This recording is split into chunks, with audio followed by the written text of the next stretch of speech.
তোমাদের মধ্যে আমাকে অনেকেই জিজ্ঞেস করো মেহেন্দি ড্রয়িংয়ের স্পিড বাড়াবো কী করে, বা হাতের কাজ আরও সূক্ষ্ম করব কী করে। চলো আজ তোমাদের উত্তর দিয়েই দিই।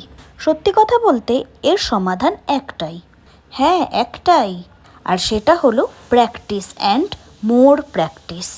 তোমরা যদি মনে করো এক একদিন বসে প্র্যাকটিস করলেই তোমাদের হাতের স্পিডও বেড়ে যাবে আর কাজের সৌন্দর্যও বেড়ে যাবে, তবে সেটা একেবারেই না।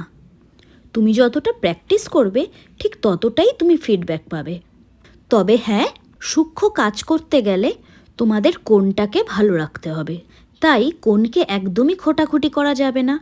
যখনই কোণ দিয়ে ড্রয়িং করছো, ড্রয়িং করতে করতে কোণের টিপটাকে আলতো আলতো করে পরিষ্কার করতে হবে।